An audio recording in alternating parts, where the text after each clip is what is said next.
আসসালামু আলাইকুম বন্ধুরা, বাঙালি কন্যা চ্যানেলের আরেকটি মিষ্টি ব্লগে তোমাদের অনেক অনেক স্বাগত। আশা করি আল্লাহর রহমতে তোমরা বেশ ভালো আছো, আর আমিও আল্লাহর রহমতে বেশ ভালো আছি। তো সকাল সকাল চলে এলাম তোমাদের কাছে একটা নতুন একটা ব্লগ নিয়ে। তো আজকে যেহেতু রবিবারের বাজার, মানে রবিবার মানে আমাদের কাছে আজকে ছুটির দিন, তো ছুটি আজকে আছে যখন, তখন একটু তো দেরি হবে, সকালে ঘুম থেকে ওঠাই বলো, সমস্ত কাজেই বলো, সেই জন্য একটু দেরি হয়েছে।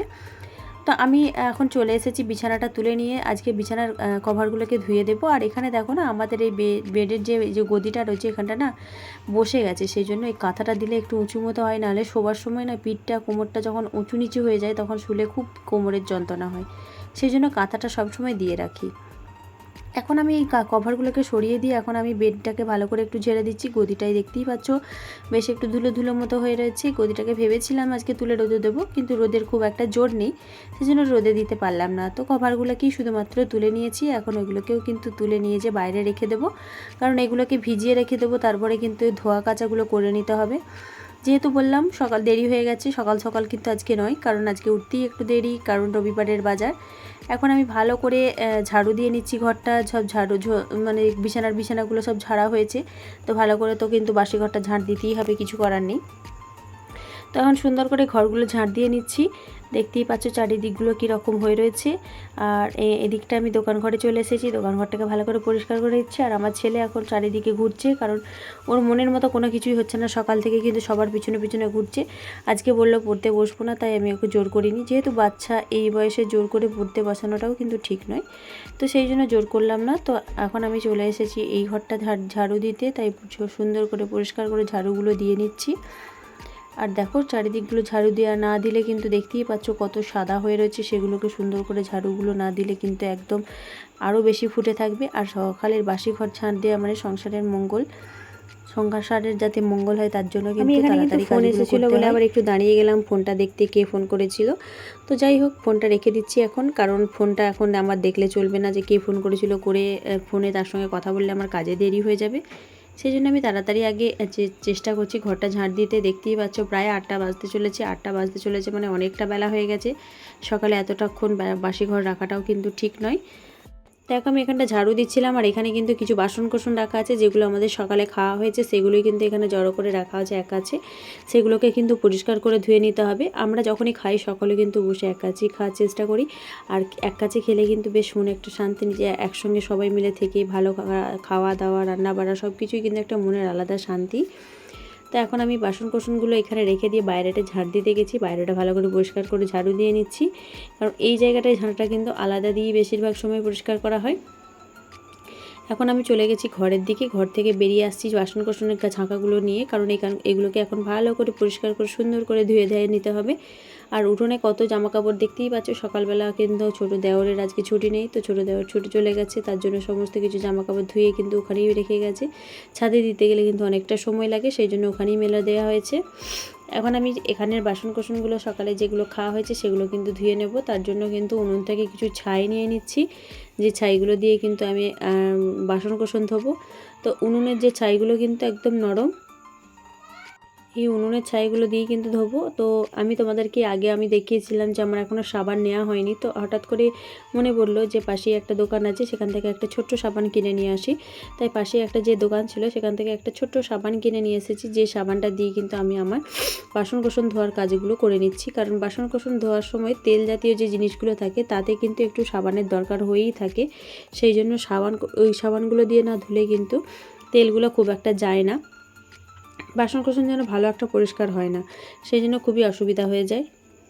এগুলো হচ্ছে আমার খাবার দাবার যেগুলো বাড়তি জমে যায়, সেগুলো কিন্তু এখানে রেখে দেওয়ার জন্য বালতি একটা থাকে, সেটা কিন্তু ভালো করে পরিষ্কার করে নিচ্ছি। দেখতেই পাচ্ছ বালতিটাকে এখন ভালো করে পানি দিয়ে আমি ধুয়ে নেব, কারণ এটাকে সুন্দর করে না রাখলে কিন্তু এটা থেকে বাজে গন্ধ বেরোয়, কারণ এখানে যত যাবতীয় নোংরাগুলো এতেই ফেলা হয়।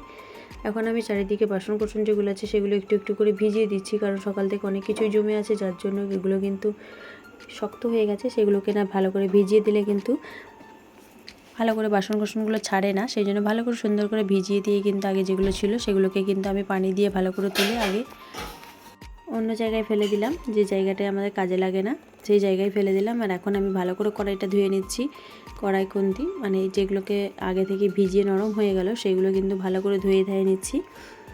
একটা জিনিস কি জানো, ভালো করে বাসন কোসন না ধুলে কিন্তু বাসন কোসনগুলো ভালো দেখতে লাগে না। আর আমরা ছাই আর সাবান দিয়ে ধুই, তো তার জন্য ভালো বাসন কোসনগুলো বেশ ভালো লাগে। তো আজকে জানি না কি রান্না করব, কারণ কি বলো তো, মানে বাড়িতে ছেলেরা যখন থাকে সেদিনকে একটু ভালো রান্না করার চেষ্টা করি। কালকে ওই যে বললাম আত্মীয় এসেছিলো, যার জন্য একটু ভালো মন্দ হয়েছিল। আজকে হয়তো ভালো মন্দ করতে পারবো না।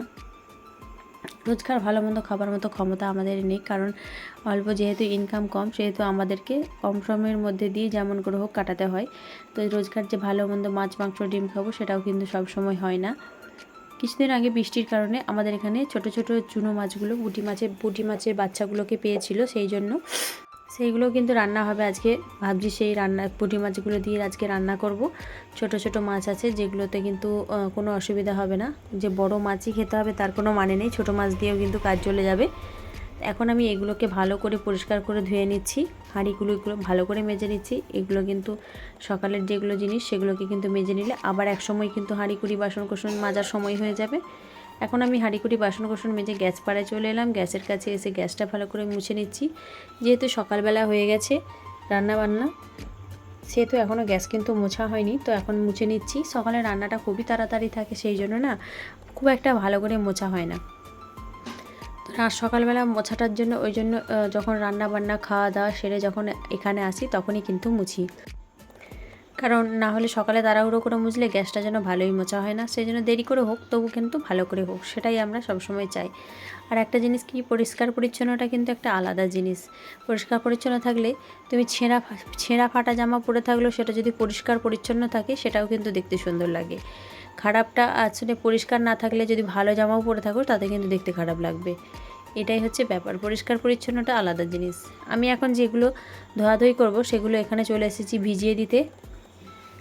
তো ডিটারজেন্ট দিয়ে ভালো করে আমি আগে একটা জায়গা গুলে নিচ্ছি ডিটারজেন্টটা, তারপরে কিন্তু তাতে সমস্ত কিছু একসঙ্গে ডুবিয়ে দেব। যেহেতু এগুলোর কালার ওঠার কোনো ভয় নেই, তাই কালারের জন্য আলাদা কোনো জায়গায় ভিজাতে হবে না। তো এক কাজই সব কিছু ভিজিয়ে দেবো। ভিজিয়ে কিন্তু আমি এখন রেখে দেবো, এখন আমি কাচবো না, কারণ কাচাকাচি ধোয়াধুয়ি কিন্তু একটু পরে, কারণ আমি ডিটারজেন্ট সবসময় একটু আগে থেকে ভিজিয়ে রেখে দিই, তারপরেই কিন্তু কাচাকাচি ধোয়াধুয়িগুলো করি। আর আমাদের ডিটারজেন্ট যেটা ইউজ করি সেটা কিন্তু খুব তাড়াতাড়ি আমাদের ভিজে যায় আর অল্পতেই কিন্তু তাড়াতাড়ি ছেড়ে যায়। তোমরা যদি কেউ জানতে চাও অবশ্যই জিজ্ঞাসা করলে আমি বলে দেবো, তোমরা কমেন্ট করে জানাবে, আমি তোমাদেরকে বলে দেবো আমি কী ডিটারজেন্ট ইউজ করি। আর অল্প ভিজিয়ে দিলে তাড়াতাড়ি ভিজে যাবে, আর অল্পতেই আর তাড়াতাড়ি ছেড়েও যায় সমস্ত ময়লা জামা কাপড়গুলো। এখানে দেখো তিনটে বালতি নিয়ে এসেছি, কারণ এখানে অনেক জামা কাপড় ছিল, সেগুলোকে ভালো করে আগে কাচা হয়ে গেছে। বেশ কিছুক্ষণ পরে কাচা ধোয়া করে ছাদে এসেছি সেগুলো শুকিয়ে দিতে, কারণ দেখতে পাচ্ছ আজকে রোদের খুব একটা জোর নেই, বেশ বেলা হয়ে গেছে, তার সত্ত্বেও কিন্তু রোদ বেরোচ্ছে না। সেই জন্য একটু তাড়াতাড়ি কাচা হয়ে গেল, যাতে তাড়াতাড়ি সব কিছু শুকিয়ে যায়। যেহেতু অনেক জামা কাপড় আছে, এখনও কিন্তু এক বালতি জামা কাপড় নিচে রাখা আছে, সেইগুলো কিন্তু এখনও আসেনি। এইগুলোই নিয়ে এসেছি আমি, এগুলোই কিন্তু এখন শুকোতে দিচ্ছি চারিদিকে। ছাদটা হয়তো ভর্তি হয়ে যাবে এতেই। তারপরেও কিন্তু এখনও জামা কাপড় আছে, এরপর গোসল করার পরে জামা কাপড়গুলো হবে, সব কিছু নিয়ে কিন্তু বেশ কিছুটা জায়গা জোড়া হয়ে যাবে। আর জানি না কত তাড়াতাড়ি শোকাতে পারবো, কারণ বৃষ্টি আসবো যেন সবসময় মেঘলা হয়েই আছে আকাশে। তো কোথায় কোথায় বৃষ্টি হচ্ছে অবশ্যই কমেন্টে আমাকে তোমরা জানাবে, কারণ আমাদের এখানে বৃষ্টিটা খুবই কম হচ্ছে। আর বৃষ্টি কমের জন্য কিন্তু চারিদিকে এতটা গরম, এতটা কষ্ট, এতটা অস্বস্তি হচ্ছে যে বলে বোঝাতে পারবো না। মাঠঘাটগুলো যেন শুকিয়ে রয়েছে, খুবই কষ্টকর অবস্থা যাচ্ছে। এখন আমি ছাদ থেকে চলে এসেছি, তো বিছানার কভার মেলা ছিল না, সেই জন্য বিছানার কভারটা মেলতে চলে এলাম। তো আজকে একটু অন্যরকমভাবে অন্য কভার দিয়ে মিলবো, রোজকার তো প্রায় একই রকম দেখতে পাচ্ছ। আজকে কিন্তু এইটার সঙ্গে আরেকটা অন্য কভার মিলবো, কারণ আমি সবসময় দুটো কভার মিলি, যাতে কোনো রকম খুলে বেরিয়ে আসার বা কোনো রকম টানটা খুলে নষ্ট হওয়ার কোনো চান্স থাকে না। সেই জন্য আমি দুটো কভার মিলে, একটা কভার ভালো করে মেলা থাকে আর একটা কভার ওপর দিয়ে সুন্দর করে টাইট করে মিলে দিলে কিন্তু কোনো রকম সমস্যা হয় না। তাই এটাকে সুন্দর করে মেলে নিচ্ছি। এখানে দেখতে পাচ্ছ জোহানবাবু এসে গেছে আমার পিছনে, এসে আমাকে জিজ্ঞাসা করছে কি করছেন, এই চাদরটা কি মেলছেন। চাদরটায় আবার লেখা আছে লাভ, লাল ফুলে ভর্তি লাভ লেখা আছে। চাদরেই ভালোবাসা হয়ে যাচ্ছে। নিজেদের সংসারের সুখ শান্তি কিন্তু চাদর দিয়েই দেখিয়ে দিচ্ছি, কারণ এখানেই কিন্তু লাভ লেখা আছে। তো যাই হোক, একটু মজা হয়ে গেল। তো এখন আমি ভালো করে উপর দিয়ে আরেকটা বেডশিট মিলে দিচ্ছি, আর এটাকে দেখতে কিন্তু বেশ সুন্দর লাগবে, কারণ দুটো কভার যখনই মেলা থাকবে তখনই কিন্তু বিছানার সৌন্দর্যটা কিন্তু আলাদা। তোমরা আমার কথাটা মেলে নিজেদের বাড়িতে ট্রাই করে দেখবে, অবশ্যই তোমরা তার ফল পাবে। বেশ টান টান হয়ে থাকবে, বেশ ভালো। তোমাদেরকে আমি দুটো কভার মানে দুটো বেডশিট ইউজ করতে বলছি না, কারণ দুটো বেডশিট ইউজ করতে অনেকটাই খরচা হয়ে যাবে। যে বেডশিটগুলো তোমরা ছিঁড়ে যাচ্ছে সেগুলোকে একটু সেলাই করে সুন্দর করে গুছিয়ে রেখে দেবে ধুয়ে, তাহলে কিন্তু সেগুলোকে না বাদ দিয়ে সেগুলো মিললেই হবে। আমরা কিন্তু সেটাই করি, দুটো বেডশিট বলতে একটা ছেঁড়া বেডশিট তলায় থাকে, ওপরে কিন্তু ভালো বেডশিটটা থাকে, এইভাবেই কিন্তু আমরা বেডশিট মিলি। তো দেখো বেডশিট আমার মেলা কমপ্লিট হয়ে গেছে। তো বন্ধুরা আমি এখন বেরিয়ে পড়েছি বিকালবেলা, বিকালের উদ্দেশ্যে বেরিয়েছি, এই বেড়াতে যাবার উদ্দেশ্যে। তো বিকালবেলায় বেরিয়েছি, বিকালের মনোরম পরিবেশ, চারিদিকটা ঠান্ডা ঠান্ডা ওয়েদার, আর চারিদিকে সবুজ মাঠের মধ্যেখান দিয়ে দেখো সাদা ঢালাই রাস্তা, এত সুন্দর পরিবেশ বন্ধুরা তোমাদেরকে বলে বোঝাতে পারবো না। দারুণ মজাদার, দারুণ আনন্দ পাচ্ছি। আমরা যাচ্ছি আজকে আমাদের বাজারে একটা দোকান আছে, সেখানে কমে সেল দিচ্ছে, সেখানেই এসেছিলাম, কিন্তু দোকানটা না খোলার জন্য আমরা কিন্তু এখন বাড়ি চলে যাচ্ছি, অন্ধকার হয়ে গেছে। তো বন্ধুরা তোমরা আমার ভিডিও কেমন লাগলো অবশ্যই কমেন্টে জানাবে, অবশ্যই কোথা থেকে দেখছো অবশ্যই সেটা জানাবে। আজকের মতো এখানেই শেষ করলাম, পরের ভিডিওতে দেখা হচ্ছে। খোদা হাফেজ।